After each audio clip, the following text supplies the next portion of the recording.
Coming up, the book you need to read if you loved Knives Out and Thursday Murder Club. A meditation on all the beauty in the world. Plus our distraction of the week. I'm Mel. I'm Dave. This is the Library of Lost Time. My recommendation is a book that already has lots of buzz, but I couldn't resist recommending it. Okay. I read the first few pages and had to force myself to put it down and get to the requirements of my day as an adult, when all I really wanted to do was crawl into a blanket fort and read. The book is Everyone in My Family Has Killed Someone by Benjamin Stevenson. Most of the action takes place at a tense family reunion at a mountaintop ski resort in Australia. The family is gathering to celebrate the release of one of their clan from prison, and then things get murdery. Super murdery. The first line of the book is, everyone in my family has killed someone. Some of us, the high achievers, have killed more than once. Whoa. The narrator is Ernest Cunningham. Call me Ern or Ernie, he says. He frequently breaks the fourth wall to talk to us directly, and he's a little obsessed with the rules of Golden Age mysteries. The author, Benjamin Stevenson, is not only a novelist, he's also a stand-up comedian. Oh.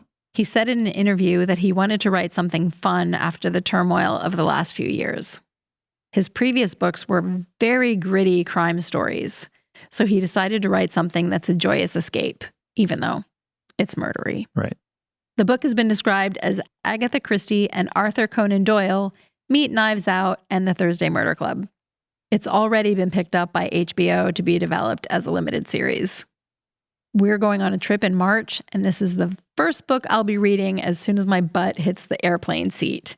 It's Everyone in My Family Has Killed Someone by Benjamin Stevenson. Patrick Bringley was once an employee at the New Yorker, but then his brother was diagnosed with a severe form of cancer, and Bringley decided he wanted a quieter life. He got a job at the most beautiful place he knew. He became a guard at the Metropolitan Museum of Art. Wow. Yeah, and he worked there for a decade. He developed a personal relationship with the museum and the work there, and he overcame his grief. And he wrote a book about it. The book is called All the Beauty in the World, the Metropolitan Museum of Art and Me. Here's a paragraph from that book. It's a short one. Too many visitors think of the Met as a museum of art history, where the objective is to learn about art rather than from it. Too many suppose there are experts who know all the right answers, and that it isn't a layman's place to dig into objects and extract the meaning they can. The more time I spend in the Met, the more convinced I am it isn't a museum of art history, not principally. Its interests reach up to the heavens and down into worm-ridden tombs and touch on virtually every aspect of how it feels and what it means to live in the space between. There aren't experts about that. I believe we take art seriously when we try to discern what, at close quarters, it reveals. It feels like the more I explore, the more I will see, the more I'll understand how very little I've seen. The early reviews have been great on this.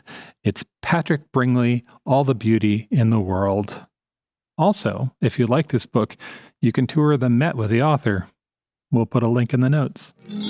And now our distraction of the week. Sometimes when I'm researching two truths and a lie, I come across a story that I would like to tell you, but it doesn't really work in the show. This is a story that I found when I was researching for our Spain episode, which came out last week. It's about a map, but not just any map. This is the map of Juan de la Cosa. There are two really extraordinary things about this map. The first is that this is the first map we know that shows the New World, or what the Europeans thought of as the New World. It's drawn on a huge piece of ox hide. It's 6 feet by 3 feet, or about 180 centimeters by 95 centimeters. If you think about a dry erase board and then you make it half again as big, that's about the size.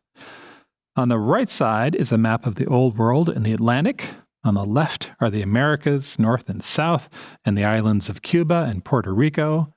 In the center is the first known drawing of the equator and the Tropic of Cancer, which is just a killer resume builder. I invented the equator.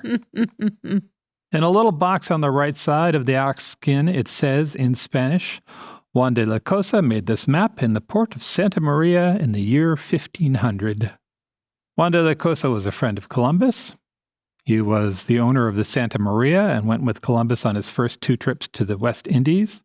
During his lifetime, Juan traveled to the New World 7 times, but he only came back 6. Juan made that map in 1500 and he died a few years later. He died near what is now Cartagena in Colombia. I suspect he was trying to enslave the local population. Instead, the natives introduced him to a poison arrow. That was a short conversation, I'm guessing. But the map. Columbus gave the map to Ferdinand II in 1503 with, I imagine, a lot of pomp and circumstance. I wonder if it was in that courtyard in Spain that we were in. Probably. Ferdinand gave it to one of the people in his court. And then we get around to the second extraordinary thing about this map. It disappeared for 300 years. That's a pretty big map to disappear for 300 years. Yeah. We know it was in Spain in about 1510, and it was seen again when it was found in Paris in 1832. Wow. Some people speculate that the Vatican had it, and then Napoleon took it from there, but that's a guess. We only know that in 1832, a mildly eccentric baron who was into spiders and reference books was browsing through a junk shop in Paris. He found this cool map he liked. He took it home, maybe to decorate. His name was Baron Charles Athanase Walkener. Walkener became the conservator of maps for the Royal Library of Paris, which seems like a nice gig. After his death, the map was bought by the Queen of Spain. It was brought back to Spain, and now for €3, you can see the map of Juan de la Cosa in the Naval Museum in Madrid, which is open 7 days a week. Visit strongsenseofplace.com/library for more about the books we discussed and to put your eyes on that map. Thanks for joining us in the Library of Lost Time. Remember to visit your local library and your independent bookstore to lose some time yourself. Stay curious. We'll talk to you soon.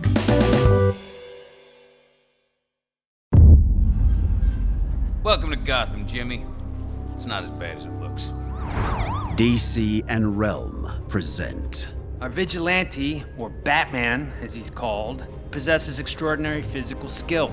DC High Volume Batman. Fear. I have to make them afraid. I shall become a bat. Look there. What the hell? The Dark Knight's definitive DC Comics stories. He's got a motorcycle. Get after him or I'll have you shot. Take him down. Adapted directly for audio for the very first time. Thinks he's a damn Robin Hood. He dies. Looks like it's just you and me now, Phil Cooney. Hit the floodlight. It's showtime. New episodes every Wednesday. Follow and listen wherever you get your podcasts. Batman hasn't attacked anybody. What do you mean, blow up the building?